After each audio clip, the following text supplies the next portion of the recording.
Hello students, welcome back to Magnet Brains Hindi medium.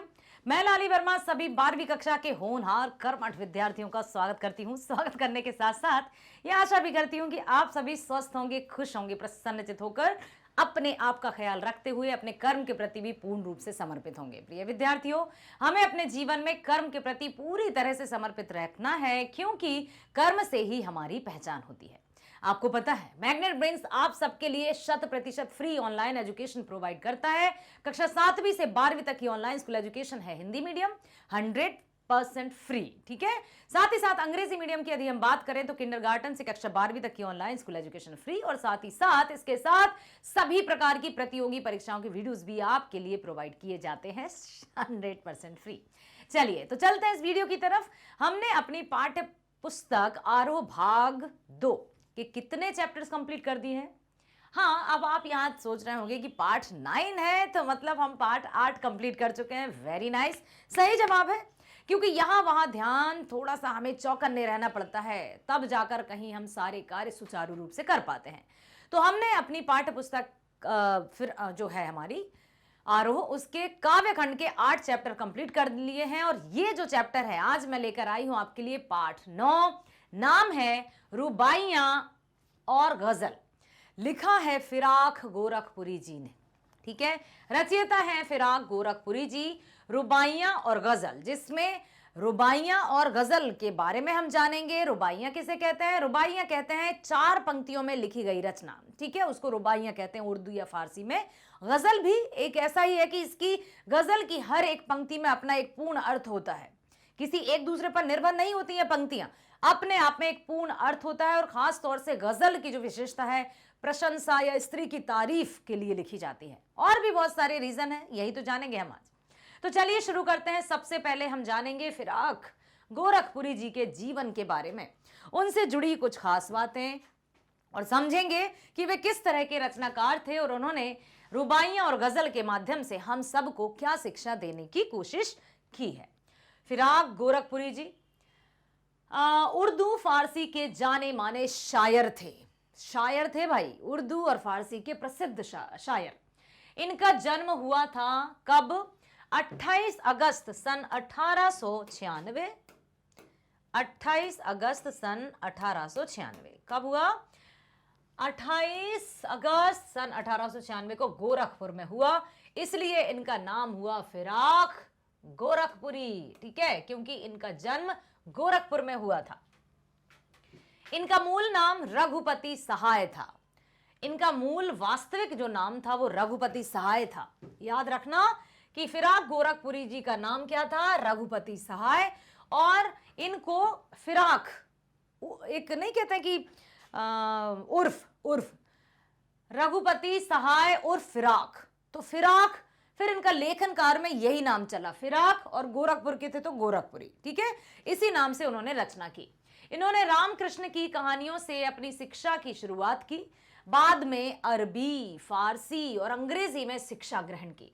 सन 1917 में ये deputy collector के पद पर भी चयनित हुए, परंतु स्वतंत्रता आंदोलन के कारण इन्होंने सन 1918 में इस पद को त्याग दिया। किसके कारण? स्वतंत्रता आंदोलन के कारण इन्होंने इस पद को त्याग दिया। आंदोलन में हिस्सा लेने के कारण सन 1920 में इन्हें 1.5 वर्ष की जेल भी हुई, क्योंकि ये स्वतंत्रता आंदोलन में शामिल हो गए। ना केवल ये रचनाकार थे, ना केवल एक कुशल राजनेता थे या लीडर थे, बल्कि ये स्वतंत्रता सेनानी भी थे, क्योंकि इन्होंने जो स्वतंत्रता आंदोलन था उसमें भी भाग लिया, और इस कारण उन्हें 1.5 वर्ष की जेल भी हुई। 1.5 वर्ष तक उनको जेल में रहना पड़ा। ये इलाहाबाद विश्वविद्यालय में अंग्रेजी विषय के अध्यापक भी रहे। धन्य है फिराक गोरखपुरी जी, रघुपति सहाय जी को कोटि कोटि नमन, जिन्होंने बहुमुखी प्रतिभा का यहाँ पर परचम लहराया। इन्हें गुले नगमा के लिए साहित्य अकादमी पुरस्कार मिला। अब आपसे पूछा जा सकता है कि फिराक गोरखपुरी जी को साहित्य अकादमी पुरस्कार कौन सी रचना पर मिला? तो गुले नगमा। ठीक है, ज्ञानपीठ पुरस्कार और सोवियत लैंड नेहरू पुरस्कार भी मिला। सन 1983 में इनका निधन हुआ। जन्म कब हुआ? सन 1896, और निधन कब हुआ? 83। ठीक है, तो 3, 4, 5, 6, 7 मतलब 87 ईयर्स ये जिए। इनकी महत्वपूर्ण कृतियां हैं गुले नगमा, जिन पर इन्हें साहित्य अकादमी पुरस्कार मिला था, बज़्म जिंदगी, रंगे शायरी, उर्दू गजल गोई। उर्दू फारसी में इनकी बहुत अच्छी पकड़ थी, अरबी, फारसी, अंग्रेजी, हिंदी, गजब। इतनी अच्छी रचनाओं के बाद इन्होंने अपने आप को हर एक जो क्षेत्र था उसमें भी इन्होंने अपनी पहचान और अपनी कर्मठता का परिचय दिया। काव्यगत विशेषताएं देख लेते हैं कि ये जो रचनाएं करते हैं उसकी विशेषताएं क्या है। उर्दू शायरी साहित्य का बड़ा हिस्सा रूमानियत, रहस्य और शास्त्रीयता से बंधा रहा है। क्या? उर्दू शायरी का साहित्य मतलब जो भी शायरी की जाती है उसका जो मेन मतलब किस आधार पर शायरी की जाती है या शायरियों की जो जड़ है वो क्या है, बेस या आधार क्या है, तो रूमानियत मतलब रूह से जुड़ी रहती हैं, एकदम रूह तक जाती है। तभी तो वाह वाह, इरशाद इरशाद, इस तरह से जब भी कोई शायर शायरी कहता है तो वहां पर एकदम तांता लगा रहता है लोगों का। ठीक, तो रूमानियत, रहस्य और शास्त्रीयता से बंधा रहा है। उर्दू शायरी साहित्य का बड़ा हिस्सा रूमानियत, रहस्य और शास्त्रीयता से बंधा रहा है, जिसमें लोक जीवन और प्रकृति के पक्ष बहुत कम उभर कर आए हैं। मतलब ये जुड़ा किससे रहा है? रूमानियत, रहस्य और शास्त्रीयता से, और लोक जीवन और प्रकृति के पक्ष बहुत कम देखने को मिलते हैं शायरी में। ठीक है, नजीर अकबराबादी, इल्ताफ हुसैन हाली जैसे कुछ शायरों ने इस परंपरा को तोड़ा। फिराक गोरखपुरी भी उनमें से एक हैं। फिराक ने परंपरागत भावबोध और शब्द भंडार का उपयोग करते हुए उन्हें नई भाषा और नए विषयों से जोड़ा।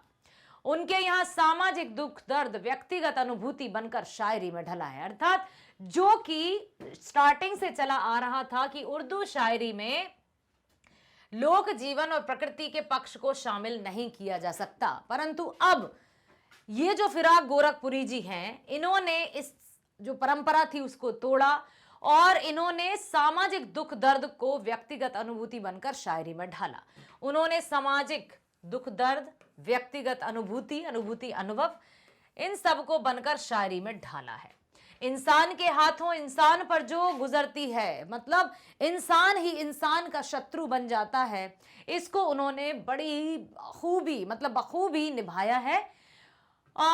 उसकी तल्ख सच्चाई और आने वाले कल के प्रति एक उम्मीद, दोनों को भारतीय संस्कृति और लोक भाषा के प्रतीकों से जोड़कर उन्होंने अपनी शायरी का अनूठा महल खड़ा किया।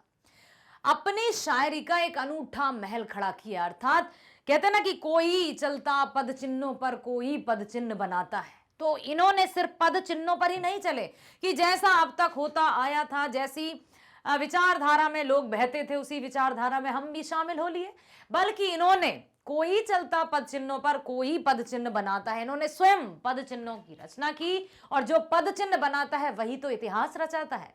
तभी तो फिराक गोरखपुरी जी का नाम दुनिया भर में बड़े ही सम्मान इज्जत के साथ लिया जाता है। तो इन्होंने क्या किया? भारतीय संस्कृति और लोक भाषा के प्रतीकों से जोड़कर उन्होंने अपनी शायरी का एक अनूठा महल खड़ा किया। इसीलिए फिराक गोरखपुरी जी का नाम हिंदी साहित्य में अनूठा पहचान बनाए हुए। रुबाइयां के कवि रघुपति सहाय। अब देखो, अब आप कहेंगे हाँ रघुपति सहाय, अरे भाई रघुपति सहाय नाम ही है, फिराक गोरखपुरी जी का वास्तविक नाम रघुपति सहाय। रघुपति सहाय से हम साफ साफ झलकता है कि हिंदू धर्म में जन्म लेने वाले हैं, और इसके बावजूद भी इनकी सभी भाषाओं पर पकड़ देखिए। गजल लिखना, रुबाइयां लिखना ये हंसी खेल की बात नहीं है। फारसी, अरबी, इन भाषाओं पर बहुत पकड़, तेज पकड़ होगी, तब जाकर कहीं ये रचनाएं की जा सकती हैं। और रघुपति सहाय जी ने अर्थात फिराक जी ने इसको बहुत भली भांति तरीके से निभाया है। नाम से अपनी रचनाएं लिखी हैं। रुबाइयां उर्दू फारसी की एक छंद शैली होती है। रुबाइयां क्या होता है? उर्दू और फारसी की एक छंद शैली होती है, अर्थात रुबाइयां को उर्दू और फारसी में ही लिखा जाता है। जब हिंदी में इसका ट्रांसलेशन करते हैं या हिंदी में इसको ले आते हैं तो उसके कई शब्दों को हिंदी में भी परिवर्तित कर सकते हैं। तो रुबाइयां उर्दू फारसी की एक छंद शैली होती है जिसकी पहली, दूसरी और चौथी पंक्ति सुनो। पहली, दूसरी और चौथी पंक्ति एक जैसी मात्रा पर खत्म होती है। अब यह है पहली, दूसरी और चौथी। यस, देखो जो यहां पर लिखा है वहां यहां पर प्रत्यक्ष प्रमाण के रूप में भी दिया है कि पहली, दूसरी और चौथी पंक्ति एक जैसी मात्रा पर खत्म होती है। बड़ी की मात्रा है पहली में, दूसरी में भी बड़ी की मात्रा है और चौथी में भी बड़ी की मात्रा है। अर्थात पहली, दूसरी और चौथी पंक्ति एक जैसी मात्रा पर खत्म होती है। ये बहुत अच्छे से ध्यान में रख लीजिएगा, अपने मस्तिष्क पटल पर इसको विराजित कर लीजिएगा कि रुबाइयां की खास विशेषता होती है, यह अरबी और फारसी भाषा में लिखी जाती है और इसकी पहली, दूसरी और चौथी पंक्ति की अंतिम मात्रा समान होती है। ठीक है, हमें एक और विशेषता पता चली रुबाइयां की, मगर तीसरी पंक्ति स्वतंत्र यानी अलग होती है। ये जो तीसरी पंक्ति है वो अपने आप में स्वतंत्र है, इनका मतलब तुकबंदी नहीं है तीसरे के साथ। पहली, दूसरी और चौथी समान मात्रा पर खत्म होती है और तीसरी अपने आप में स्वतंत्र रहती है। समझ में आया? यदि अब मैं पूछूं आपसे कि रुबाइयां किसे कहते हैं, तो आप कह सकते हैं कि अरबी और फारसी में लिखी गई एक छंद शैली है जिसमें पहली, दूसरी और चौथी पंक्ति की अंतिम मात्रा समान होती है और तीसरी पंक्ति अपने आप में स्वतंत्र होती है। वेरी नाइस, बहुत अच्छी एक जानकारी मिली हमें। ठीक है, इसमें खड़ी, भरी और हंसी में एक जैसी मात्रा है पहली, दूसरी और चौथी में, जबकि तीसरी पंक्ति अलग है। फिराक गोरखपुरी जी ने अपनी इस रचना में हिंदी व उर्दू की मिश्रित शब्दावली का प्रयोग किया है। फिराक गोरखपुरी जी ने इसमें उर्दू और हिंदी का मिश्रित, मतलब बिल्कुल दोनों भाषाओं को मिलाकर इसकी रचना की है। इसमें वात्सल्य रस की प्रधानता है। वात्सल्य रस किसे कहते हैं? वात्सल्य, यस, माँ और बेटे का जो प्यार है, जो स्नेह है, जो लाड़ है, जो दुलार है, वही वात्सल्य है। माँ की ममता ही अपने पुत्र के लिए वात्सल्य है। वात्सल्य प्रेम सबसे ऊपर, सर्वोपरि। ठीक है, फिराक गोरखपुरी जी ने इन रुबाइयों के जरिए बहुत ही खूबसूरती से माँ और बच्चे के बीच के आपसी प्यार और अटूट विश्वास का सुंदर चित्रण किया है। माँ और बेटे का यहाँ पर वर्णन है रुबाइयां में। कवि ने माँ के प्यार के अनेक रूप इन रुबाइयों में प्रस्तुत किए हैं और ये हम सब जानते हैं कि माँ तो माँ होती है। कहते हैं ना कि जब ईश्वर स्वयं इस धरती पर नहीं आ सका तो उसने माँ को भेज दिया। माँ तो वो होती है जो हमारे सुख दुख, अच्छा बुरा, सब कुछ हमारे बिना कहे ही समझ जाती है। चाहे हम कितने भी बड़े हो जाएं, उसके लिए हम उसके गोद में बिल्कुल छोटे से लल्ला के समान ही लगते हैं। तो मैं आपसे एक और अनुरोध करना चाहती हूँ प्रिय विद्यार्थियों, अपनी माँ के निकट हमेशा रहिएगा, उसके दिल में हमेशा रहिएगा, उसको खुश रखिएगा। हाँ, दूरियां अर्थात डिस्टेंस हो सकता है, कभी आप जॉब करने जाएंगे, अपने पैरों पर खड़े होने पढ़ाई करने जाएंगे, लेकिन इसका तात्पर्य ये नहीं कि हम उसके दिल से दूर हो जाएं या उसको तनक भी दुख प्रदान करें, क्योंकि माँ को यदि हम खुश रखेंगे तो दुनिया में हम हमेशा खुश रहेंगे। ये सच्चाई है, ये वास्तविकता है। जैसे माँ को अपने बच्चे को अपने हाथों में झूला झूलाना, हवा में उछालना, अपनी बाहों में भर लेना, बच्चे को नहला धुलाकर अपने घुटनों के बीच रखकर कपड़े पहनाना, चांद मांगने की जिद में रूठे बच्चे को आईना दिखाकर उसकी ये जिद पूरी करना, ठीक है, सभी सजीव चित्रण किया है। बहला फुसलाकर मनाने आदि का सजीव है। साथ ही साथ दीपावली और रक्षाबंधन जैसे पावन पर्वों का बहुत ही कम शब्दों में बहुत सुंदर और सटीक वर्णन किया है, जिसमें कहीं भी कोई ऐसा नहीं है कि अरे यहाँ ये थोड़ा सा पकड़ ढीली हो गई। एकदम सटीकता से उन्होंने वर्णन किया है। एक तरफ माँ और बच्चे के वात्सल्य प्रेम को दर्शाया है, दूसरी तरफ उन्होंने दीपावली और रक्षाबंधन पर्व का भी रुबाइयों में विशेष रूप से वर्णन किया है। क्लियर हुआ?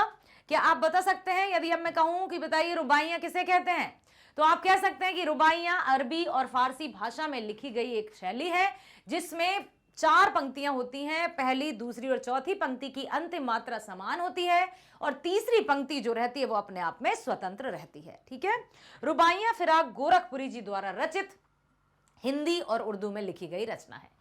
फिराक की रुबाइयां उनकी रचना गुले नगमा से उद्धृत हैं, ठीक है, जिस पर उन्हें साहित्य अकादमी पुरस्कार मिला था। रुबाइयां उर्दू और फारसी का एक छंद या लेख शैली है। इसकी पहली, दूसरी और चौथी पंक्ति में तुक मिलाया जाता है, तुकबंदी रहती है, राइमिंग रहती है और तीसरी पंक्ति स्वतंत्र होती है। इन रुबाइयों में हिंदी का एक घरेलू रूप दिखता है। इन्हें पढ़ने से सूरदास के वात्सल्य वर्णन की याद आ जाती है।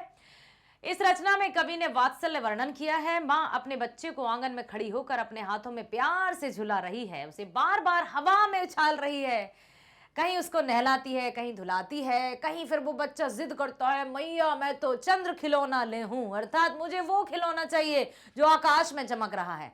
तो अपने लाल को, अपने प्यारे से बच्चे को माँ आईना दिखाती है और कहती है देखो यही तो है वो चांद।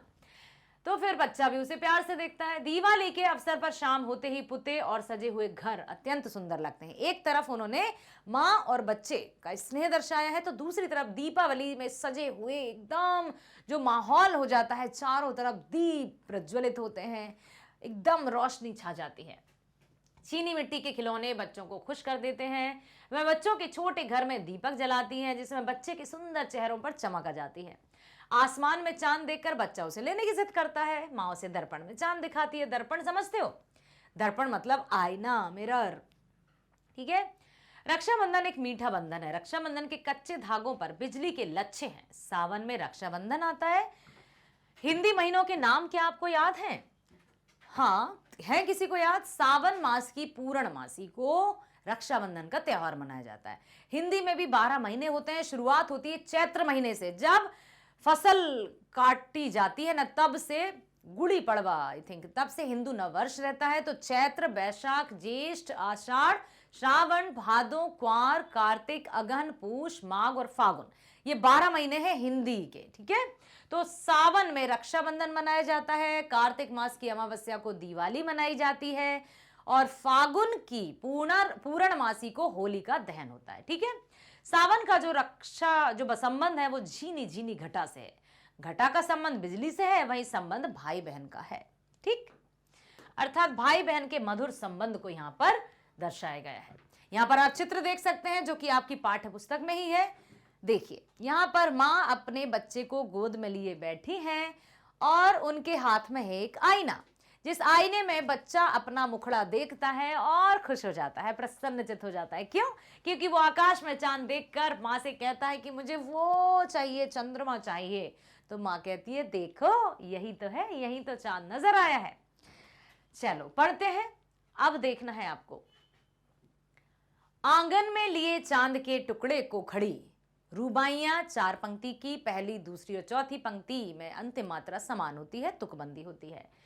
आंगन में लिए चांद के टुकड़े को खड़ी, हाथों पे झुलाती है उसे गोद भरी, रह रह के हवा में जो लोका देती है, गूंज उठती है खिलखिलाते बच्चे की हंसी। बिल्कुल स्पष्ट समझ में आ रहा है ना कि आंगन, आंगन समझते हो? आंगन को बरांडा कह सकते हैं।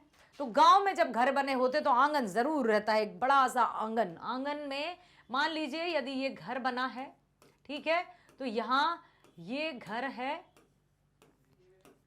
तो यहाँ आंगन भी होगा। इस तरह से आंगन भी होता है। आंगन में बैठने के लिए जगह होती है, बहुत सारी जगह होती है और यहीं पर सब लोग आकर बैठते हैं। जो भी कार्य उनको करना होता है वो यहीं करते हैं और बहुत सुंदर तरीके से ये आंगन सजा धजा कर रखते हैं। दिवाली में दियों से सजा देते हैं। आंगन में लिए चांद के टुकड़े को खड़ी, चांद का टुकड़ा किसको कहा है? माँ के बेटे को। हाथों पे झुलाती है उसे गोद भरी, कभी हाथों पर झूला झुलाती है, कभी हवा में उछालती है, रह रह के हवा में जो लोका देती है, गूंज उठती है खिलखिलाते बच्चे की हंसी। ये तो हमने भी देखा है, आपने भी देखा होगा, देखा है ना, जब छोटे बच्चे को उछाला जाता है तो वो खूब खिलखिलाकर हंस देता है। बस यही यहाँ पर वर्णन किया है कवि ने। उपरोक्त पंक्तियों में कवि ने कौन सी पाठ्य पुस्तक से लिया गया है? उपरोक्त पंक्तियां पाठ्य पुस्तक आरोह भाग 2 के रूबाइयां नामक लेख से ली गई हैं, जिसके रचयिता फिराक गोरखपुरी जी हैं और उनका वास्तविक नाम रघुपति सहाय है। उपरोक्त पंक्तियों में कवि ने एक माँ और बच्चे के बीच के आपसी प्यार और विश्वास का अद्भुत चित्रण किया है। कवि कहते हैं कि एक माँ अपने घर के आंगन में अपने चांद के टुकड़े यानी अपने नन्हे बच्चे को लेकर खड़ी है। कभी वह उस बच्चे को अपने हाथों पर झुलाती है तो कभी उसके गोद में भर लेती है और कभी कभी उसे हवा में ऊपर उछालकर झट से पकड़ लेती है। माँ के इस प्यार दुलार से बच्चा भी खुश हो जाता है, खिलखिलाकर हंस देता है। उस नन्हे बच्चे की हंसी से पूरा घर आंगन गूंज उठता है। कहते हैं ना कि बच्चे तो घर की फुलबारी होते हैं। जिस घर में बच्चों की गूंज नहीं होती, जिस घर में बच्चे की हंसी नहीं होती, वो घर तो एकदम सूना सूना सा लगता है। तो हर बच्चा, चाहे आप 12वीं में ही क्यों ना आ जाए, चाहे आप कितने भी बड़े क्यों ना हो जाए, अपनी माँ के लिए हर एक बच्चा छोटा सा होता है और वो उतना ही लाड़ और दुलार अपने बच्चे से करती है। काव्य सौंदर्य है, यह रूबाई छंद है, यह दृश्य बिंब प्रधान रूबाई है। बिंब, दृश्य बिंब मतलब बिंब या प्रतीक या सिंबल्स के माध्यम से बहुत सारी बातें कही है। जैसे आंगन में चांद लिए चांद के टुकड़े को खड़ी, हाथ पे झुलाती है उसे गोद भरी, रह रह के हवा में जो लोका देती है, खिलखिलाते बच्चे की हंसी एक श्रव्य बिंब है। श्रव्य मतलब सुनने वाला। चांद के टुकड़े में रूपक अलंकार है, क्योंकि चांद के जैसा टुकड़ा नहीं कहा है, चांद का टुकड़ा कह दिया है, तो रूपक अलंकार है। चांद का टुकड़ा एक मुहावरा भी है। इस काव्यांश में वात्सल्य रस की प्रधानता है। माँ और बेटे के स्नेह को जहां भी दर्शाया जाता है, चाहे वो कौशल्या और श्री रामचंद्र हो, ठुमक चलत रामचंद्र बाजत पैजनिया, या फिर मैया यशोदा और कृष्ण लल्ला हो कि, और या फिर यशोमती मैया से बोले नंद लाला, ठीक है, या फिर कभी भी माँ और बच्चे के बीच का जो स्नेह दर्शाया जाता है उसमें वात्सल्य रस ही होता है। लोका देना लोक भाषा का एक शब्द है, मतलब उछालना। रह रह में पुनरुक्ति प्रकाश अलंकार है। पुनरुक्ति प्रकाश अलंकार कहाँ होता है? जिन काव्यों में एक ही शब्द बार बार रिपीट हो और उसका अर्थ भी सेम हो, तो वहां पर रहता है पुनरुक्ति प्रकाश। लेकिन इसके विपरीत यदि एक ही शब्द रिपीट हो, समान शब्द रिपीट हो और उसके अर्थ अलग हो, तो वहां यमक अलंकार होता है। ठीक है, तो ये इसकी काव्य सौंदर्य है। जब आपसे कभी काव्य सौंदर्य पूछा जाए रुबाइयां का, तो आप ये लिख सकते हैं। अब दूसरा काव्यांश है, नहला के छल के निर्मल जल से। अब देखेंगे हम कि पहली, दूसरी और तीसरी लाइन में समान मात्रा है, ए। जल से करके कपड़े, ठीक है। नहला के छल के निर्मल जल से, उलझे हुए गेसियों में कंघी करके, गेसु मतलब केश, केश मतलब बाल, उलझे हुए बालों में कंघी की। किस प्यार से देखता है बच्चा मुंह को, जब घुटनियों में लेके है पहनाती कपड़े। घुटनों के बीच में बिठा के बच्चे को ऐसा मुंह करके और उसकी कंघी की जाती है, फिर उसको कपड़े पहनाए जाते हैं। सच, वो जो दृश्य रहता है इतना माँ को बहुत सुकून देता है। तो यहां पर वात्सल्य रस की ही प्रधानता है। उपरोक्त पंक्तियों में कवि ने मां द्वारा अपने बच्चे, नन्हे से बच्चे को नहलाने और उसके उलझे बालों को संवार कर उसे कपड़े पहनाने का सुंदर चित्रण किया है। कवि कहते हैं कि मां बच्चे को साफ पानी से नहलाती है, हाइजीन, हेल्थ एंड हाइजीन का ध्यान रखना है। उसके उलझे हुए बालों को कंघी कर सुलझाती है और संवारती है, और जब माँ उसे अपने घुटनों के बीच खड़ा कर कपड़े पहनाती है, तो बच्चा बड़े प्यार से अपने माँ के चेहरे को निहारता है और देखता रहता है। यह एक रूबाई छंद है, ये तो आपको हमेशा लिखना है। जहां भी कहीं रिपीट शब्द दिखे आपको और उनका मीनिंग भी सेम हो, तो आप लिख दिया कीजिए कि पुनरुक्ति प्रकाश अलंकार है। निर्मल जल और कंघी करके में अनुप्रास अलंकार है, क्योंकि यहां पर वर्ण की आवृत्ति हो रही है, ला और ला। इस काव्यांश में वात्सल्य रस की प्रधानता है, ये कॉमन रहेगा, ये कॉमन रहेगा। हर एक उसमें उर्दू के शब्दों का प्रयोग किया गया है। कोई भी काव्यांश जब रुबाइयों से आपके सामने आएगा, तो ये जो 4 पॉइंट्स हैं ये तो हर एक में रहेंगे। तो इन 4 पॉइंट्स को तो आप बिल्कुल टंग पर रखो, मस्तिष्क में बसा लो कि जब भी रुबाइयों की काव्य सौंदर्य आपसे पूछा जाए, तो आप कह सकते हैं ये रुबाई छंद है। इस काव्यांश में वात्सल्य रस की प्रधानता है, उर्दू के शब्दों का प्रयोग किया गया है और दृश्य बिंब प्रधान है।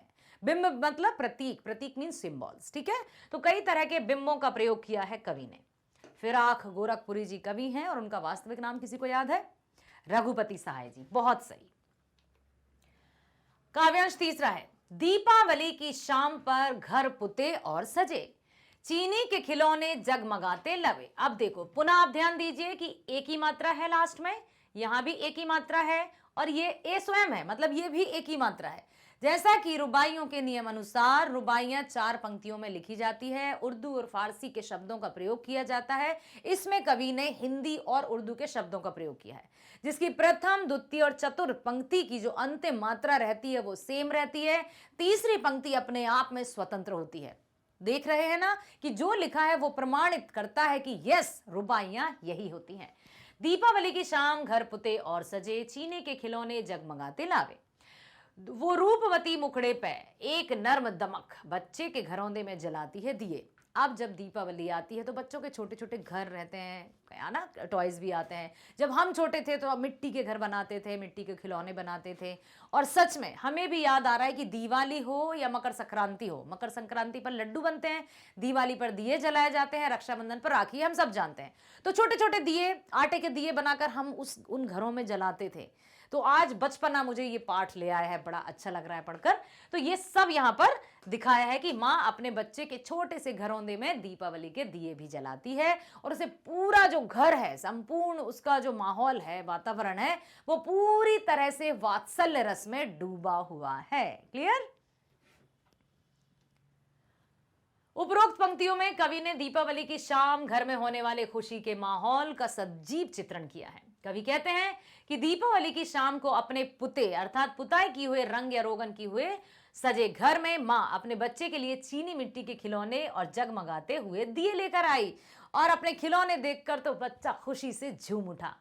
शाम को जब वह अपने पूरे घर में दिए जलाती है तो एक दिया बच्चे के मिट्टी के घरौंदे में भी जला देती है और उस दिए की झिलमिलाती रोशनी में माँ का सुंदर चेहरा कोमलता और ममता की आभा से दमक उठता है। समझ में आ रहा है ना? ऐसे कोई शब्द तो नहीं है जिनका अर्थ समझ में नहीं आ रहा हो।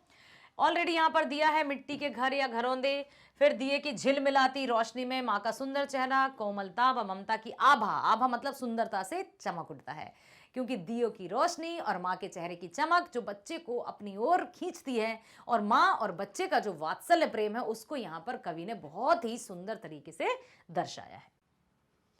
पुनः हम देख सकते हैं काव्य सौंदर्य। मैंने बताया था ना 4 पॉइंट्स तो आपको मतलब कांस्टेंट है ये। रूबाइयाँ, रूबाई छंद है, दृश्य प्रावधान है और इसमें उर्दू और हिंदी की शब्दावली का प्रयोग किया गया है। हिंदी उर्दू की मिश्रित शब्दावली का प्रयोग है। सजे लावे में अनुप्रास अलंकार है। इसमें वात्सल्य रस की प्रधानता है। काव्यांश 4, आंगन में ठुनक रहा है जिद आया है। अब आंगन में ठुनक रहा है, मैया मुझे तो चंद्र खिलौना चाहिए, वो चंदा मामा चाहिए। आंगन में ठुनक रहा है जिद आया है, जिद पर आ गया है। बालक तो हुई चांद पे ललचाया है।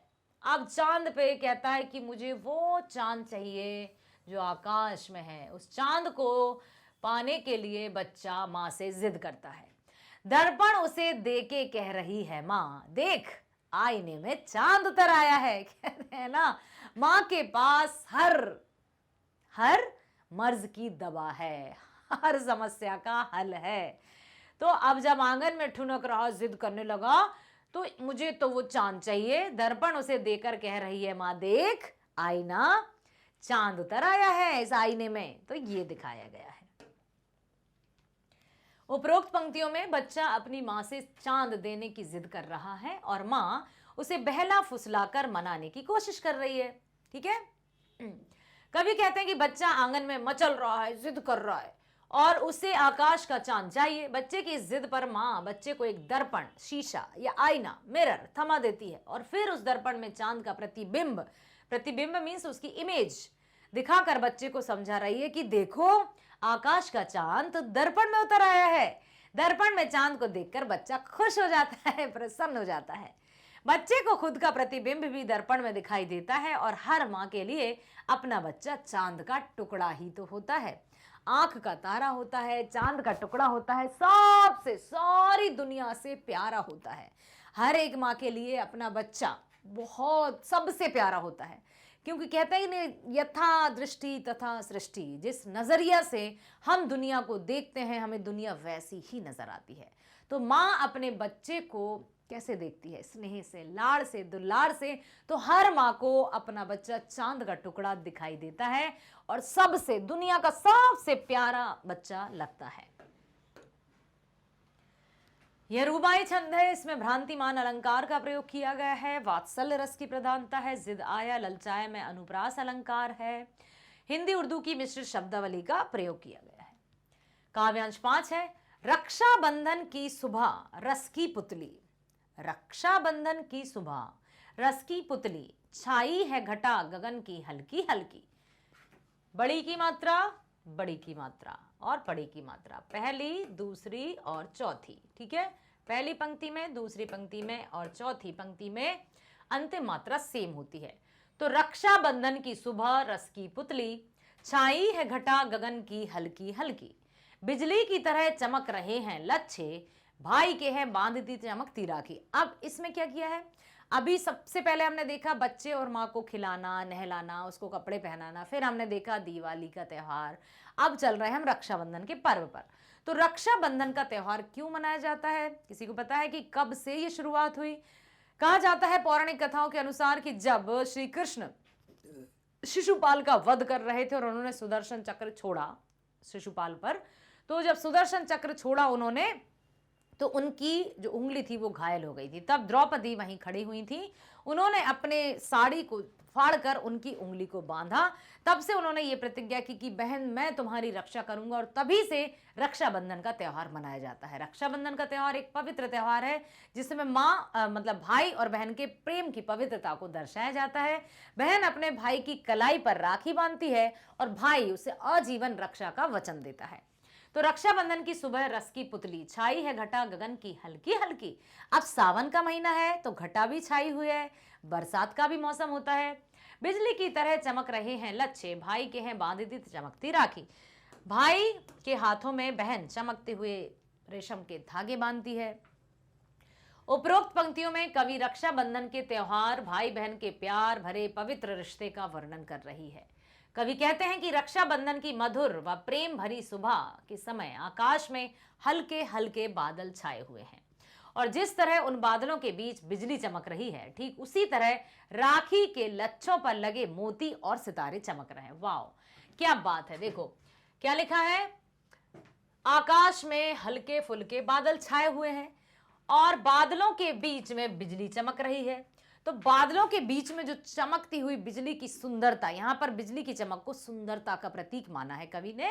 तो बादलों के बीच जो बिजली चमक रही है, ठीक उसी तरह राखी के लच्छों पर, राखी के धागों पर क्या चमक रहे हैं, मोती और सितारे। राखी सजी धजी होती है ना, तो उसमें चमक रहे हैं। फिर बहन बड़े ही प्यार से इन चमकती राखियों को अपने भाई की कलाई पर बांधती है।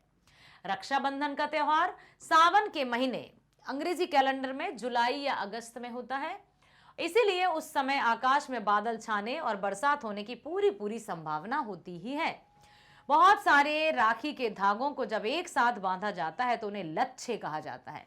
जब बहुत सारे राखी के धागे एक साथ हो जाते हैं तो वो लच्छे होते हैं, ठीक है। और इनके माध्यम से उन्होंने बिजली, जिस तरह से आकाश में बिजली चमक रही है उसी तरह से राखी के लच्छे चमक रहे हैं। समझ आया? Very nice. यह एक रूबाई छंद है, इसमें हिंदी उर्दू की मिश्रित शब्दावली का प्रयोग किया गया है। हल्की हल्की में पुनरुक्ति प्रकाश अलंकार है। ओके, समझ में आया? रुबाइयां समझ में आई? किसे कहते हैं रुबाइयां? एक बार अभ्यास कर लें, थोड़ा सा रिवीजन करें कि रुबाइयां किसे कहते हैं। रुबाइयां 4 पंक्तियों में लिखी जाती हैं। ये उर्दू और फारसी में लिखी जाती हैं, मतलब अरबी और फारसी में लिखी जाती है। इनकी पहली, दूसरी और चौथी पंक्ति में तुकबंदी रहती है, अर्थात अंतिम मात्रा समान रहती है, और इनमें अक्सर किसी विशेष वर्णन किया जाता है, जैसे माँ और बच्चे का किया, फिर दिवाली पर्व का किया, फिर रक्षाबंधन पर्व का किया। ठीक है, रुबाइयां क्लियर हुआ। फिराक गोरखपुरी जी द्वारा रचित रुबाइयां हम पढ़ चुके हैं और उनके अर्थ को भी समझ चुके हैं। क्लियर है? अब हम चल रहे हैं गजल की तरफ। गजल क्या होती है सब कुछ जानेंगे। अक्सर गजल को ऐसा माना जाता है कि इसमें प्रेयसी या प्रेमिका या सुंदर, इस तरह से इसमें वर्णन किया जाता है, और इसमें जब गजल सुनाई जाती है तो इसमें करुण रस भी होता है, क्योंकि कभी कभी विरह रस, वियोग रस की भी प्रधानता होती है कि जब नायक और नायिका बिछड़ जाते हैं तो उनकी विरह वेदना का वर्णन भी गजल के माध्यम से किया जाता है। और गजल में एक पूर्ण सब्जेक्ट होता है, मतलब जो भी गजल होगी उसमें एक पूरा विषय होगा कि किस पर आधारित है। ठीक है, चलो चलते हैं। और हाँ, एक और विशेषता यह है जो अभी मुझे पता है, बाकी हम पूरा जानेंगे इसमें। हर एक पंक्ति का अपना एक पूर्ण अर्थ होता है। कोई भी पंक्ति किसी पंक्ति पर डिपेंडेंट नहीं है कि इसके बिना ये पंक्ति पूरी नहीं है। एक पंक्ति अपने आप में स्वतंत्र अर्थ रखती है। आइए देखते हैं और डिटेल में जानते हैं। गजल, प्रतिपाद्य, रुबाइयों की तरह फिराक की गजलों में भी हिंदी समाज और उर्दू शायरी की परंपरा भरपूर है। इस गजल में दर्द और पीड़ा के साथ साथ शायर की ठसक भी अंतर्निहित है। देखो, गजल मैंने अभी कहा ना, वियोग, दर्द, पीड़ा, तो गजल में दर्द और पीड़ा के साथ साथ शायर की ठसक, मतलब शायर के मन में जो कसक रह गई थी या जो कमी रह गई थी, उसका भी वर्णन उन्होंने गजल के माध्यम से किया है। समझ आया ना? गजल क्या है? ये भी उर्दू में लिखी जाती है, फारसी में लिखी जाती है, और ये जो परंपरा चली आ रही है इस तरह से रुबाइयों की तरह, गजल भी एक है। तो ये जो गजल हम पढ़ने जा रहे हैं उसमें दर्द और पीड़ा का वर्णन किया है, साथ ही साथ शायर अर्थात फिराक गोरखपुरी जी के मन की वेदना को, मन के दुख को, मन की कसक को, मन की कमी को भी उन्होंने यहां पर इस गजल के माध्यम से प्रस्तुत किया है। क्लियर हुआ? आइए और देखते हैं इस गजल के माध्यम से शायर, कौन शायर? फिराक गोरखपुरी जी जाने माने शायर हैं। इस गजल के माध्यम से शायर कहते हैं कि लोगों ने हमेशा उन पर कटाक्ष किए हैं। कटाक्ष मतलब व्यंग किए हैं, व्यंग मतलब अंग्रेजी में टोंट किए हैं या ताने मारे हैं, ताने, उलाहने, तो इन सब का अर्थ होता है कटाक्ष। देख लो एक बार, ठीक? कटाक्ष जो शब्द लिखा है उसका अर्थ होता है व्यंग्य या ताने या उलाहने या टोंट कसना। किसी पर कहते हैं ना टोंटिंग कर रहा है, तो यहां पर इस गजल के माध्यम से शायर कहता है कि लोगों ने हमेशा उन पर कई तरह के ताने मारे, कई तरह के कटाक्ष किए, कई तरह से उन्हें बुरा भला कहा, और साथ ही उसकी किस्मत ने भी कभी उसका साथ नहीं दिया। इन पंक्तियों से साफ नजर आता है कि कवि, नॉट कवि, शायर पूरी तरह से दिल से और दिमाग से पीड़ित है या बहुत ज्यादा दुखी है। अब अपने दुखों को चाहे कवि हो या शायर हो तो वो अपनी गजल या कविताओं के माध्यम से हम सब के समक्ष व्यक्त करते हैं, और जो व्यक्ति इस तरह के दौर से गुजर रहा होता है तो उसको वो गजल पूरे दिल और दिमाग में छा जाती है, क्योंकि उसको ऐसा लगता है कि ये मेरा ही वर्णन हो रहा है। ठीक है? तो यहाँ कवि ने अपने मन की वेदना को, अपने मन की पीड़ा को भी व्यक्त किया है, और क्या कहा कि ना तो दुनिया ने मुझे समझा और ना ही इसने, किस्मत ने कभी मेरा साथ दिया। उसे लगता है जैसे रात का सन्नाटा उसे बुला रहा है, अर्थात कुछ भी नजर नहीं आता, कुछ भी उसको अपना सा नहीं लगता कि जिसके बलबूते पर वो जिए या खुश रहे। सब कुछ रात के सन्नाटे की तरह रहता है। शायर कहता है कि इश्क वही कर सकता है जो अपना सब कुछ खो देता है। यहां पर इश्क मतलब प्रेम, तो उन्होंने यही कहा है कि प्रेम वही व्यक्ति कर सकता है जो अपना सब कुछ खो देता है। मतलब प्रेम क्या है? प्रेम त्याग है, प्रेम समर्पण है, प्रेम खो देना है, ना कि चाहत है या पाना है या चाहिए वाली जिद है। यहां पर इश्क या प्रेम वही कर सकता है जिसने अपना सब कुछ खो दिया है। जब शराबी शराब पीते हैं तो उसे अपनी प्रेमिका की याद आ जाती है। अंतिम शेर, शेर क्या है? या सिंह या लॉयन की बात नहीं हो रही है, अंतिम पंक्ति या कड़ी की बात हो रही है। वह यह स्वीकार करता है कि उसकी गजलों पर भी मीर गजलों का प्रभाव है। स्वयं के कारण या फिर स्वयं के बारे में उन्होंने यहां बताया है फिराक गोरखपुरी जी ने कि क्या स्थिति है, फिर अपने जीवन पर भी उन्होंने लागू किया कि मुझे कभी सुख या चैन नहीं मिला, दुनिया में इतना गम है, मेरा गम कितना कम है, बहुत सारी ऐसी बातें हैं। और उन्होंने प्रेम या इश्क, उर्दू में प्रेम को इश्क कहते हैं, इसलिए यहाँ पर इश्क लिखा है। ठीक है? तो यहाँ पर प्रेम या इश्क वही कर सकता है जिसने सब कुछ खो दिया हो, जो चाहत या इसमें जी रहा है कि मुझे इससे ये प्राप्त हो जाए या मुझे ये मिल जाए, तो वो प्रेम नहीं है, वो मतलब है, वो किसी भी तरह का स्वार्थ हो सकता है। ठीक है? तो यहाँ पर उन्होंने ये भी कहा है कि जो मदिरा पान करते हैं वो उस समय अपनी प्रेयसी या अपनी उर्दू में क्या कहते हैं प्रेमिका को, चलो याद आएगा तो बताऊंगी। ठीक है? तो उन्होंने अपनी प्रेमिका की याद आ जाती है। अंतिम शेर में वह स्वीकार करता है कि उसकी गजलों पर भी मीर की गजलों का ही प्रभाव है। गजल, दो पंक्तियां दिखाई दे रही हैं यहाँ पर। नौरस गुंचे पंखड़ियों की नाजुक गिरहें खोले हैं, या उड़ जाने को रंगों वो गुलशन में पर खोले तोले हैं। नौरस गुंचे पंखड़ियों की नाजुक गिरहें खोले हैं। नाजुक गिरह मतलब जो बंधन है, वो गुंचे लगे हैं कहने, फूलों से भी सुना है तराना प्यार का, ऐसा कुछ एक पंक्ति है, कुछ है ऐसा। तो नौरस गुंचे पंखड़ियों के नाजुक गिरहें खोले हैं, या उड़ जाने को रंगों बू खुशबू पर में पर तौले हैं। प्रस्तुत शेर हमारी पाठ्य पुस्तक आरोह भाग 2 में संकलित गजल से उद्धृत है। इसके रचयिता फिराक गोरखपुरी जी हैं। इस शेर में वसंत ऋतु का वर्णन किया है। ओके, अब देखो वसंत ऋतु में क्या होता है, चारों तरफ प्रकृति में सुंदरता छा जाती है, चारों तरफ रंग बिरंगे फूल छा जाते हैं, प्रकृति मानो दुल्हन की तरह सज जाती है।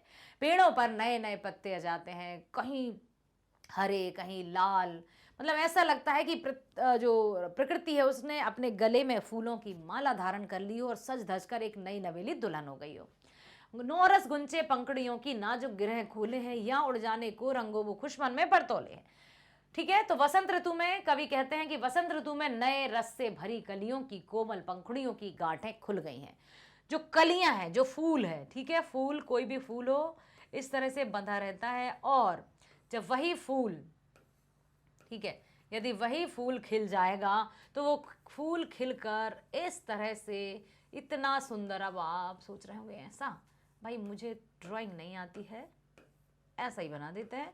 और जब वही फूल खिलता है तो पूरी कलियां खिल खिल कर उस फूल को और सुंदर बता देती हैं, और चारों तरफ ये जो वसंत का माहौल है या वसंत की सुंदरता है वो इस कदर छा जाती है मानो प्रकृति में साक्षात नई नवेली दुल्हन का रूप धारण कर लिया हो। कवि कहता है कि वसंत ऋतु में नए रस से भरी कलियों की कोमल पंखड़ियां खुल रही हैं, धीरे धीरे फूल बनने की ओर अग्रसर है, कली अब फूल बनने जा रही है। ऐसा लगता है मानो रंग और सुगंध दोनों आकाश में उड़ जाने के लिए पंख फड़फड़ा रहे हैं। रंग और सुगंध, क्योंकि जैसे ही हवा चलती है फूलों की सुगंध चारों तरफ बिखर जाती है, जो माहौल है वो सुगंधित हो जाता है। ऐसा बार बार कवि यही कहते हैं, कवि निराला जी ने भी लिखा है कि ऐसा लगता है मानो साक्षात देवी लक्ष्मी का रूप धारण प्रकृति ने कर लिया हो। पत्तों से लदी डाल कहीं हरी कहीं लाल, कहीं पड़ी है उर्मे मंद गंध पुष्पमाल, पाट पाट शोभा श्री, अट नहीं रही है आभा फागुन की तन सट नहीं रही है। मतलब वसंत ऋतु को ऋतुराज भी कहा जाता है, ठीक है, तो उसी ऋतु का वर्णन किया है। अर्थात दूसरे शब्दों में बाग में कलियां खिलते ही सुगंध फैल जाती है। और पंक्तियां देखें, देखो, नौरस गुंचे पंखड़ियों की नाजुक गिरह खोले, जो पंखुड़ियां थी, जो कलियां थी, अब धीरे धीरे वो खुलने लगी हैं, या उड़ जाने को रंगो खुलशन में परतोल है। अब खुशबू और सुगंध उड़ने को आतुर है कि मुझे भी उड़ना है हवाओं के साथ, और चारों तरफ सुगंध बिखेरनी है। प्रकृति के सौंदर्य का वर्णन है, बहुत सुंदर चित्रण है। उर्दू फारसी भाषा का प्रयोग है, प्रसाद गुण है, बिंब योजना है, संदेह अलंकार है, रंग और खुशबू पर मानवीय क्रियाओं के आरोपण से मानवीकरण अलंकार है। ठीक है, नेक्स्ट है, तारे आंखें झपकाते हैं, मतलब तारे आंखें झपकावे हैं, जर्रा जर्रा सोए हैं, तुम भी सुनो हो यारो, शब में सन्नाटे कुछ बोले हैं। पुनः इन पंक्तियों के माध्यम से कवि कहते हैं कि रात का जो सन्नाटा है वो छाया हुआ है, आकाश में तारे टिमटिमा रहे हैं, तारे आंखें झपकाते हैं। आंखें झपकाना, जैसे हम पलक झपकाते हैं तो कभी बंद कभी खुली, पता ही नहीं चलता कब पलक बंद हुई कब खुल गई, मतलब हम देखते रहते हैं। उसी तरह से जब तारे टिमटिमाते हैं आकाश में तो ऐसा लगता है वो अपनी पलकें झपका रहे हों। तारे आंखें झपकाते हैं, जर्रा जर्रा सोए हैं, मतलब एक एक कण, जर्रा जर्रा यहाँ पर कण कण सोया हुआ है। तुम भी सुनो हो यारो, शब में सन्नाटे कुछ बोले हैं। तो वो यहाँ कहना चाहते हैं, शायर तो हैं ही, वो कहते हैं यारो सुनो मेरी इस रात की तन्हाई को, या इस सन्नाटे को सुनो, सन्नाटा भी कुछ कह रहा है। ठीक, शेर हमारी प्रस्तुत शेर हमारी पाठ्य पुस्तक आरोह भाग 2 में उद्धृत गजल से उद्धृत है। इसके रचयिता फिराक गोरखपुरी। इसमें शायर ने रात के तारों का सौंदर्य वर्णन किया है। ठीक है, शायर कहता है कि रात ढल रही है, अब तारे भी आंखें झपका रहे हैं, इस समय सृष्टि का कण कण सो रहा है, शांत है, चारों तरफ सन्नाटा है। वह कहता है कि हे मित्रों, रात में पसरा, पसरा मतलब फैला, रात में पसरा, पसरा का अर्थ यहाँ पर रात में फैला सन्नाटा भी कुछ कह रहा है, यह भी अपनी वेदना व्यक्त कर रहा है। लगता है इस रात के सन्नाटे को भी कुछ दुख है, कुछ पीड़ा है, ऐसा लग रहा है मानो ये सन्नाटा भी कुछ कहना चाहता है। प्रकृति के उद्दीपन रूप का चित्रण है, जर्रा जर्रा में पुनरुक्ति प्रकाश अलंकार है। सन्नाटे का बोलना में मानवीकरण तथा विरोधाभास अलंकार है। एक तरफ सन्नाटा मतलब खामोशी, दूसरी तरफ सन्नाटे का बोलना तो विरोधाभास अलंकार। विरोधाभास मतलब लिखी है पंक्तियां लेकिन दोनों विरोध में है। एक तरफ सन्नाटा है, सन्नाटे का अर्थ होता है साइलेंस, और दूसरी तरफ सन्नाटे का बोलना दर्शाया है, तो इसमें विरोधाभास अलंकार है। तारों का मानवीकरण किया है क्योंकि तारे पलकें झपकाते हैं, और पलकें कौन? मानव, हम सब। तो यहां पर तारों का मानवीकरण किया है और उर्दू शब्दावली है। ठीक है। हम हो या किस्मत हो हमारी, दोनों को ही एक ही काम मिला। हम हो या किस्मत हो हमारी, दोनों को एक ही काम मिला। किस्मत हमको रोले वे है, हम किस्मत को रोले हैं। अब यहां पर कवि ने कहा है ना कि ना तो कभी मेरी किस्मत ने मुझे मेरा साथ दिया, ना ही मेरे दिल ने मेरा कभी साथ दिया। मैं हमेशा से तड़प रहा हूं या पीड़ित हूं। तो हम हो या किस्मत हो हमारी, दोनों को एक ही काम मिला। मतलब मैं या हम, यहां पर मैं हूं या मेरी किस्मत, दोनों ही एक समान हो गई हैं। इस दुनिया ने मुझे भी भला बुरा कहा है कि ये ऐसा है तो ये पागल है, तो ये दीवाना है, तरह तरह के ताने मुझे दिए हैं। ठीक उसी तरह से मेरी किस्मत ने भी कभी मेरा साथ नहीं दिया। किस्मत हमको रोले वह, कभी किस्मत हमको रोती है कि ये भी कैसा आदमी या कैसा व्यक्ति, कैसा इंसान मेरे पल्ले पड़ा है, तो कभी हम किस्मत को रोले में, कभी हम कहते हैं ये किस्मत भी कैसी फूटी किस्मत है, कैसी किस्मत है। मतलब किस्मत उनको रोती है और वो किस्मत को रोते हैं। प्रस्तुत शायरी अर्थात शेर हमारी पाठ्य पुस्तक से ली गई है। फिराक गोरखपुरी जी, इसमें शायर ने मनुष्य के दोषारोपण करने की प्रकृति में विवश बताया। सोचो कि मनुष्य जो है कुछ भी यदि अच्छा हो जाता है तो मैंने किया है, देखो मैं कितना सफल व्यक्ति हूं, देखो मैंने ये कार्य कर दिया। और जब कुछ बिगड़ जाता है और या कुछ हमारे अनुरूप नहीं होता है तो दूसरों पर दोषारोपण करता है।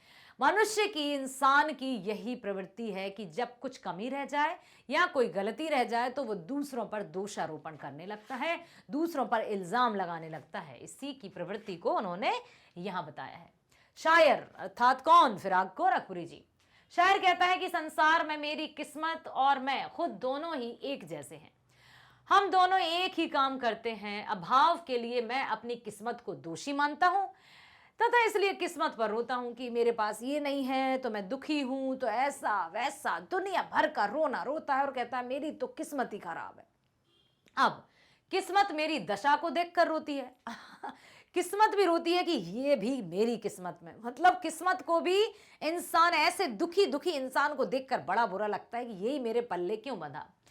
शायद मेरी हीन कर्म निष्ठा को देखकर झल्लाती है, किस्मत भी चीखती है, झल्लाती है, चिढ़ जाती है कि ये कैसा इंसान मिला है। ठीक है, तो ये दोषारोपण करने की जो प्रवृत्ति है मनुष्य की, उसको दिखाया है।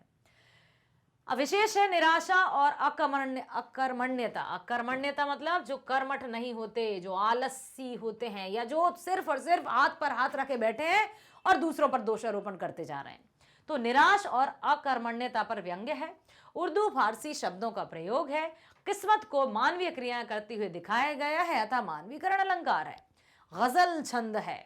हम कहना उर्दू की पहचान है, क्योंकि हम किस्मत को रोवे हैं, किस्मत हम पर रो लेवे। तो उर्दू में हम शब्द का ही प्रयोग होता है, मैं शब्द नहीं होता है वहां पर।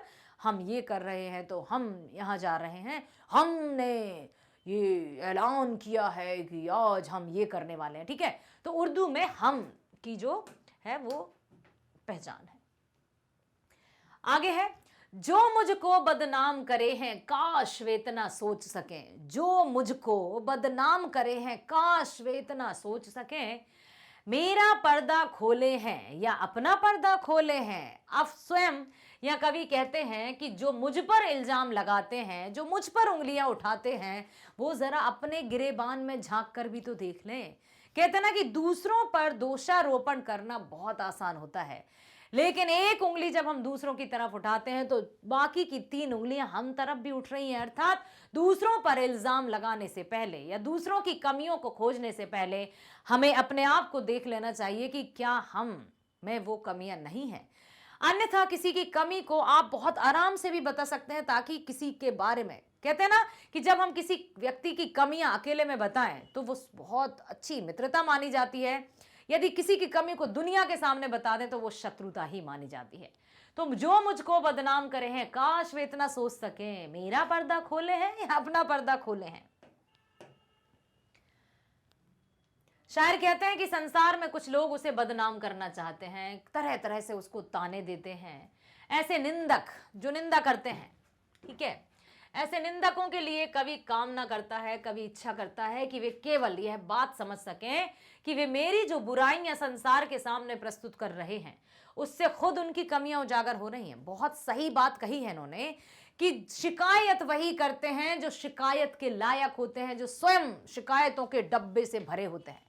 अक्सर जीवन में इसकी निंदा, उसकी निंदा, इसकी बुराई, उसकी बुराई, वही व्यक्ति बुराई करता है जो स्वयं बुराई का खजाना हो। अरे भाई, जिसके पास अच्छाइयां होंगी वो सब में अच्छाइयां ही ढूंढेगा। यथा दृष्टि तथा सृष्टि, जिस नजर से हम दुनिया को देखते हैं दुनिया हमें वैसी ही नजर आती है।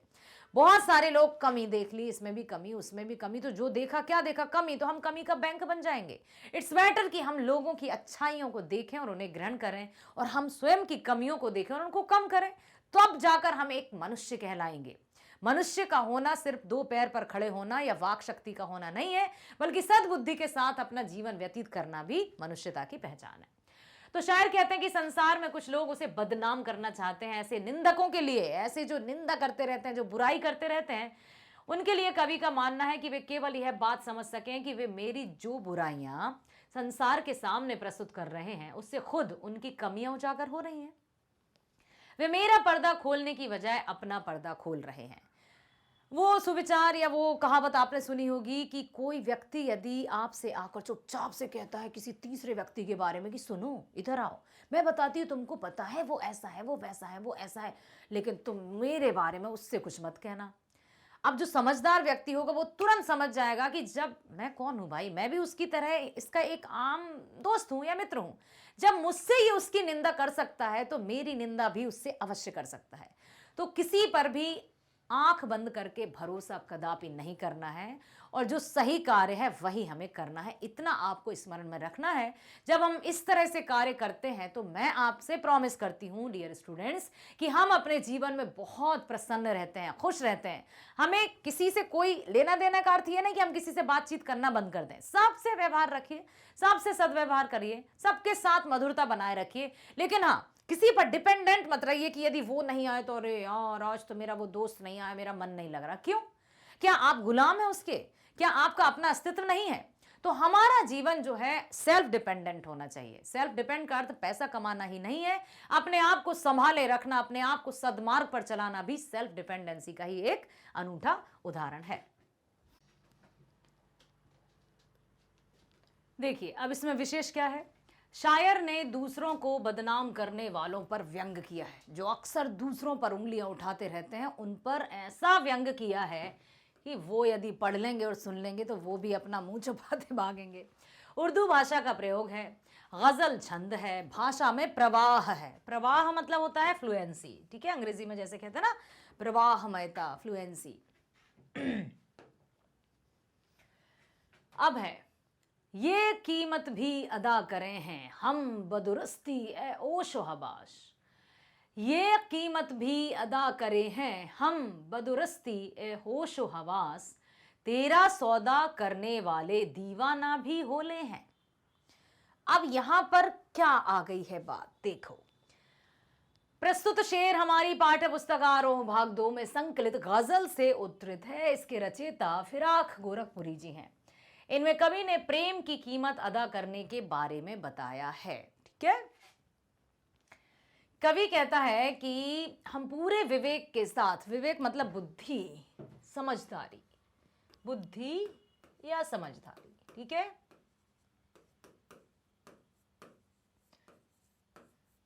बहुत समझदारी, विवेक से काम लो भाई, बुद्धि से काम लो। कवि कहते हैं कि हम पूरे विवेक के साथ तुम्हारे प्रेम के लिए पूरी कीमत अदा कर रहे हैं। हम तुम्हारे प्रेम का सौदा करने वाले हैं, इसके लिए हम दीवाना बनने को भी तैयार हैं। कवि कहता है कि जो प्रेमी है वह समाज की नजरों में पागल होता है, अर्थात जो प्रेम में डूब जाता है या जो उर्दू में लिखा है यहां पर, इश्क करता है वो सब कुछ खो देता है। ठीक है, कवि ने प्रेम के संपूर्ण समर्पण का वर्णन किया है कि प्रेम करने वाला व्यक्ति सब कुछ खो देता है और लोग उसको पागल कहते हैं कि ये तो पागल है। प्रेमी या दीवाना या उसको पागल कहने वाला उर्दू शब्दावली का प्रभावी प्रयोग है। कीमत अदा करना मुहावरे का प्रयोग है, गजल छंद है। तेरे गम को पासे अदब है, कुछ दुनिया का ख्याल भी है। तेरे गम को पासे अदब है, कुछ दुनिया का ख्याल भी है। सबसे छिपा के दर्द के मारे चुपके चुपके रोले हैं। जब तू नहीं है हमारे पास तो हम दुनिया से अपने दर्द को छुपाकर चुपके से रोने लगते हैं।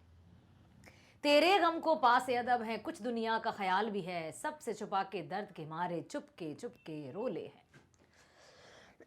सॉरी। प्रस्तुत शेर हमारी पाठ्य पुस्तक आरोह भाग 2 में संकलित गजल से उद्धृत है। इसके रचयिता फिराक गोरखपुरी जी हैं। इसमें शायर ने प्रेम की पीड़ा को व्यक्त किया है कि जब वेदना अर्थात विरह वेदना, विरह मतलब बिछड़ना, विरह वेदना, ठीक, विरह वेदना का वर्णन किया है। मतलब विरह का अर्थ होता है बिछड़ना, बिछड़ने के दर्द का दर्द या फिर बिछड़ने का दर्द, विरह वेदना मतलब बिछड़ने का दर्द। तो इसमें रचयिता फिराक गोरखपुरी जी ने प्रेम की पीड़ा को व्यक्त किया है कि जो प्रेमी होते हैं, जो बिछड़ जाते हैं, फिर उनमें कितना वो दुख सहते हैं, कितनी पीड़ा सहते हैं, कितना वो दुखी हो जाते हैं और दूर दूर रहकर वो बिछड़ने लगते हैं, रोने लगते हैं। कवि अपनी प्रेमिका से कहता है कि मुझे तुम्हारे गम का पूरा ख्याल है, मैं तुम्हारी पीड़ा का सम्मान करता हूं, परंतु मुझे संसार का भी ध्यान है। यदि मैं हर जगह तुम्हारे दिए दुख को सबके सामने गाता फिरूंगा तो दुनिया हमारे प्रेम को बदनाम करेगी। हम दूर हैं या तुमने मुझे छोड़ दिया या किसी ऐसी मजबूरी के कारण हम दूर हो गए और यदि मैंने अपने बिछड़ने का दर्द हर एक व्यक्ति के सामने रखना शुरू कर दिया तो लोग कहेंगे अरे ये तो पागल है। बिल्कुल पूरी तरह से हमारे प्रेम को बदनाम कर देगी ये दुनिया। इसलिए मैं इस पीड़ा को अपने हृदय में ही छुपा लेता हूं और चुपचाप अकेले में रो लेता हूं। आशा यह है कि प्रेमी अपने दुख को संसार के सामने प्रकट नहीं करते। उन्हें जो भी कष्ट या पीड़ा या वेदना होती है या उनका मन व्यथित होता है तो वे अकेले में जाकर चुपचाप रो लेते हैं, लेकिन दुनिया के सामने वो नहीं करते, क्योंकि उन्हें यह भी पता है कि यदि दुनिया के सामने हम रोने लगे या अपने प्रेम की या अपने बिछड़ने का दर्द सुनाने लगे तो दुनिया हमें कहेगी और हमारे प्रेम को बदनाम कर देगी और पागल कहेगी। कवि ने विरह भाव का प्रभावी चित्रण किया है। विरह मतलब समझ गए ना, बिछड़ना। उर्दू मिश्रित हिंदी भाषा है। चुपके चुपके में पुनरुक्ति प्रकाश अलंकार है, गजल छंद है, वियोग श्रृंगार रस है। श्रृंगार रस अर्थात प्रेम, और श्रृंगार रस जो रहता है, श्रृंगार रस को रसराज कहा जाता है। श्रृंगार रस 9 रसों में सबसे पहला रस होता है श्रृंगार रस। ये होता है प्रेम का रस। ठीक है, इसके 2 भेद भी होते हैं। एक होता है संयोग श्रृंगार, संयोग श्रृंगार, ठीक। दूसरा होता है वियोग श्रृंगार।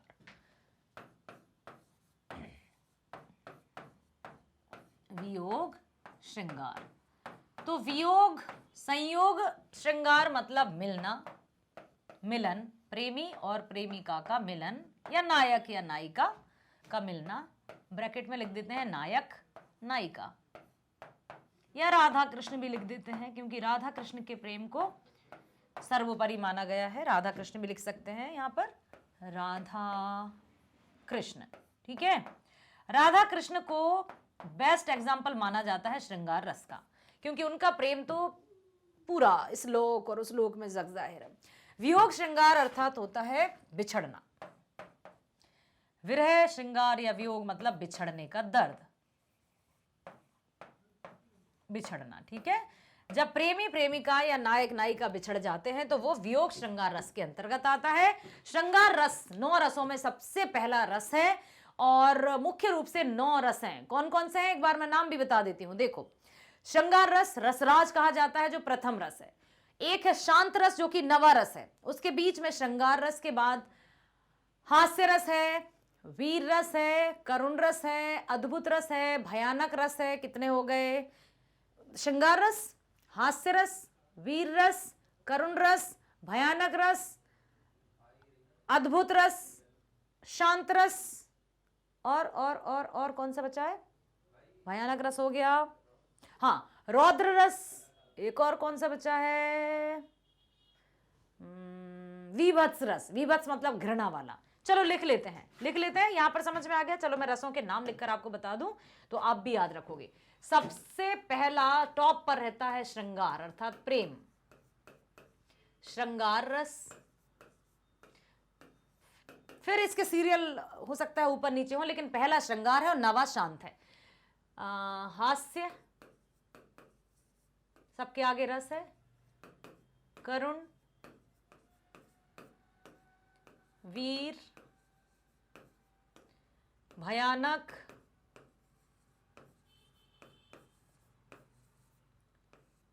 करुण हो गया 5, 6, 7, 8, 9। भयानक रस पर हम आ गए हैं। अब हम चलेंगे रौद्र रस, गुस्सा वाला। ठीक है, 1 2 3 4 5 6। अब ये है शांत रस। अब आया विभत्स, अद्भुत रस और विभत्स रस। विभत्स, ठीक। इन सब के आगे रस भी लगेगा। सब रस हैं, सब रस हैं, सब ये सब रस हैं। 9 रस हैं हिंदी साहित्य में मुख्य रूप से। इससे पहले भरत मुनि के अनुसार 8 रस थे फिर अपडेशन होता गया, तो 9 रस हैं मुख्य रूप से। अभी 2 और रस हैं, वात्सल्य रस और भक्ति रस। ठीक है, तो श्रृंगार रस है रसराज, जो सबसे पहला रस है उसको रसराज अर्थात रसों का राजा है श्रृंगार रस, जिसमें प्रेम का वर्णन किया जाता है। हास्य में हंसी का, करुण में शोक या दुख का, वीर में वीरता का, भयानक में डर का, रौद्र में गुस्से का, अद्भुत में आश्चर्य चकित होना, विभत्स मतलब घृणा और शोक मतलब शांत मतलब निर्वेद, बिल्कुल वेदना रहे। तो यहां पर जो रस है वो श्रृंगार रस है, क्योंकि नायिका और नायक का वर्णन हो रहा है। और श्रृंगार रस का भी कौन सा है? वियोग, क्योंकि श्रृंगार रस के 2 भेद हैं। ठीक है, अभी देखा था हमने वियोग श्रृंगार और संयोग श्रृंगार। अब क्लियर हो गया। इन रसों को याद रखिएगा।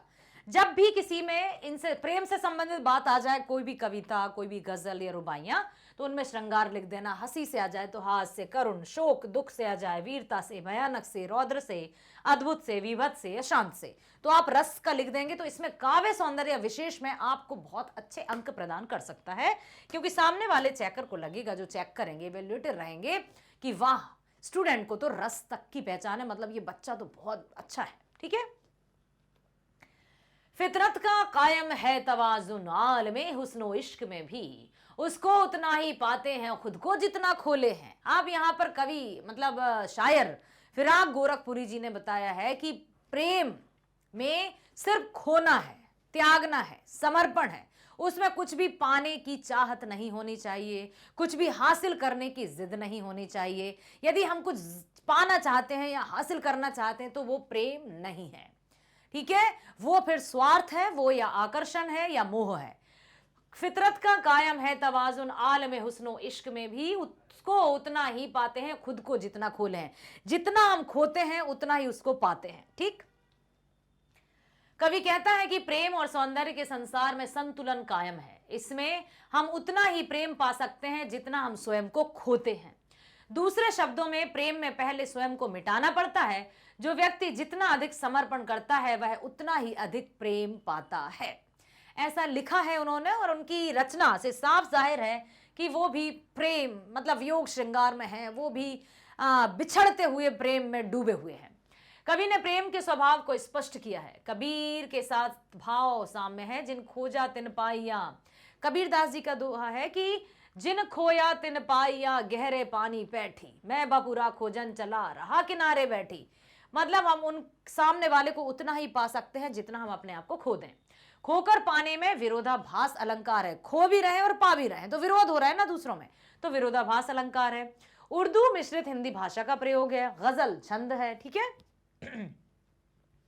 अब है आबो ताब अशार न पूछो तुम भी आंखें रखो हो, आबे ताब अशार न पूछो तुम भी आंखें रखे हो, ये जगमग बैतों की दमक है या हम मोती रोले हैं।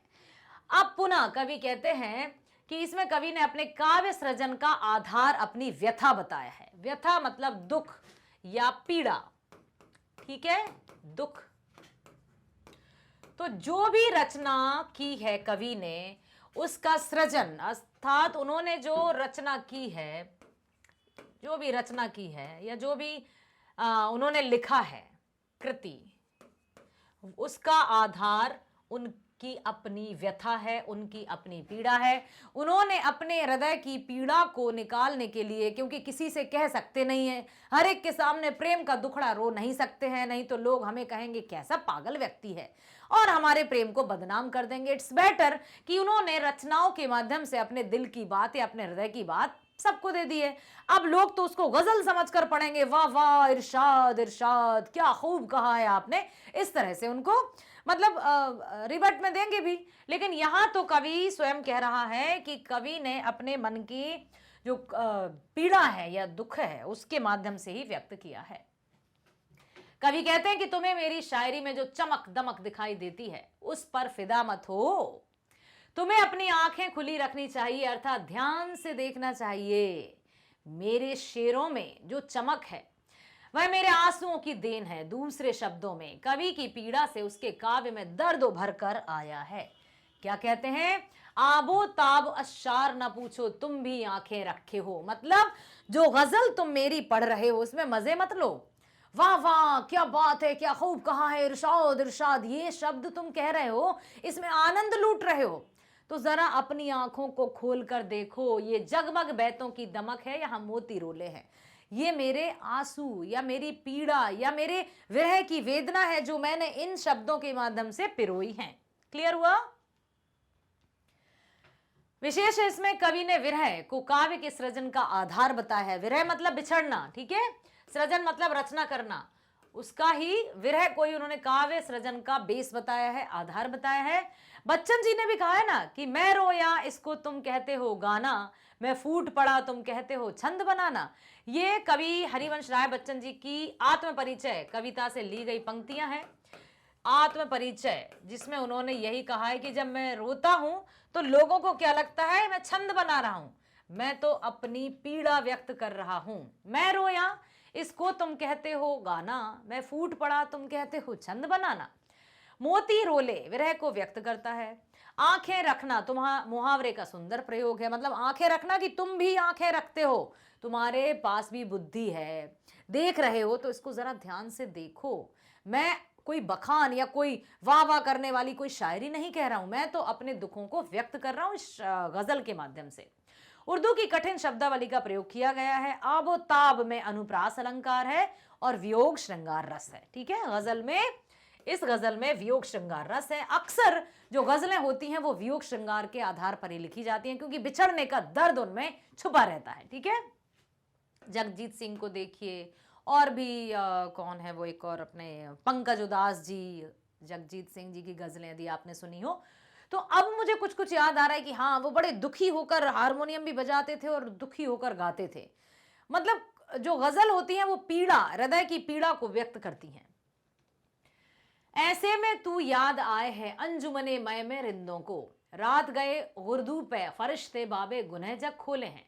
अब ऐसे में क्या करे कोई जब पीड़ा सता रही है और विरह वेदना सता रही है, मन में विरह की पीड़ा है तो अंजुमने मय में रिंदों को, मतलब अब मदिरा पान करते हैं, शराब का सेवन करते हैं, अपने प्रेमिका को याद करते हैं। तो यहां पर कवि ने कहा है कि कवि ने प्रियजन की यादों का बखान किया है।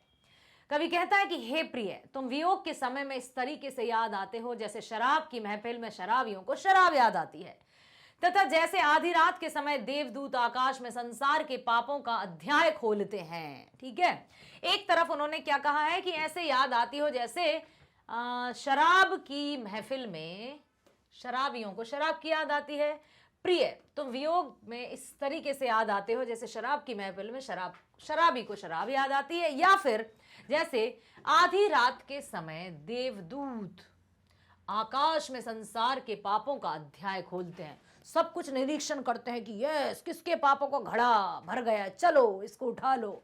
तो बहुत सा उन्होंने यहां पर इन पंक्तियों के माध्यम से जताया है। विरह अवस्था का सुंदर चित्रण है। अंजुमने मय, रिंदो, गर्दू, फरिश्ते, बाबे, गुनह आदि फारसी शब्दों का सुंदर प्रयोग है। गजल छंद है, माधुर्य गुण है।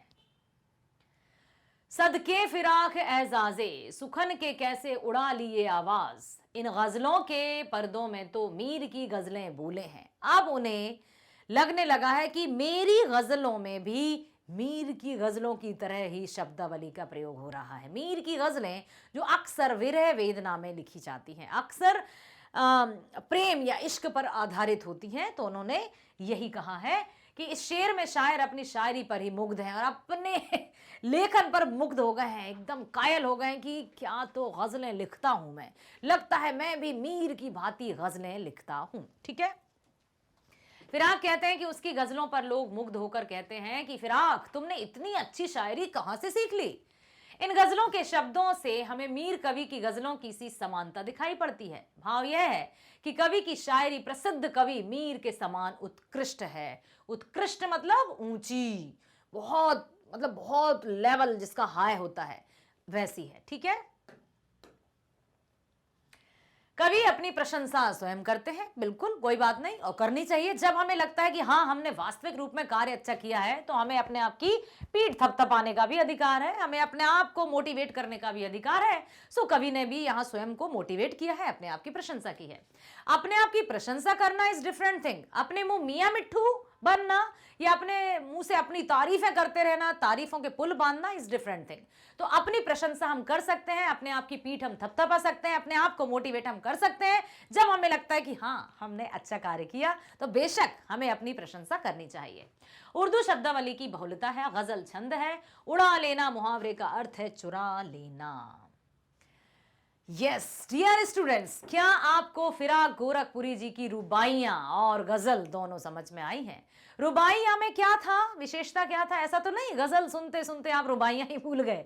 तो एक बार हम रिपीट कर लेते हैं। रुबाइयां 4 पंक्तियों में लिखी जाती हैं और इनकी पहली, दूसरी और चौथी पंक्ति तुकबंदी रहती है। मतलब पहली, दूसरी और चौथी पंक्ति का जो अंतिम मात्रा रहती है वो समान रहती है। और ये जो रुबाइयां हमने यहाँ पर पढ़ी हैं इसमें वात्सल्य रस की प्रधानता है। इसमें माँ और बच्चे के प्रेम को दर्शाया है, साथ ही साथ दिवाली और रक्षाबंधन के त्योहार का भी वर्णन है। गजल की यदि हम बात करें तो फिर आप गोरखपुरी जी ने प्रेम की वेदना का, प्रेम को उर्दू में इश्क कहते हैं, तो उन्होंने विरह वेदना का वर्णन किया है। मतलब जब नायक और नायिका एक दूसरे से अलग हो जाते हैं उस समय का जो दुख है, जो वियोग का जो अवस्था है, उस समय का वर्णन किया है। कवि ने स्वयं को यहाँ एक वियोगी के रूप में रखा है, अर्थात वो भी दुखी हैं, पीड़ित हैं, वेदना में हैं, क्योंकि उन्हें भी अपनी प्रेमिका की याद सताती है और इसी दुख में उन्होंने इसकी रचना की है। रचना करते करते उनको ऐसा लगा कि उनकी रचना काफी अच्छी बन गई है, तो इसलिए उन्होंने स्वयं की प्रशंसा भी की है और मीर, प्रसिद्ध शायर मीर से अपनी रचना की तुलना कर दी है। समझ आया? आशा करती हूं सुना है तो समझ में जरूर आया होगा। इसी तरह से हर एक विषय के वीडियोस आपको प्रोवाइड किए जाते हैं मैग्नेट ब्रेन्स के द्वारा, जो कक्षा 7वीं से 12वीं तक की online school education 100% free provide करता है। प्रिय विद्यार्थियों, आपके लिए सभी प्रकार की प्रतियोगी परीक्षाओं के वीडियोस और बुक्स और ई बुक्स भी अवेलेबल हैं, तो बने रहिए हमारे साथ। मिलते हैं नेक्स्ट वीडियो में। स्वस्थ रहिए, खुश रहिए, प्रसन्न रहिए। Bye bye, thank you so much.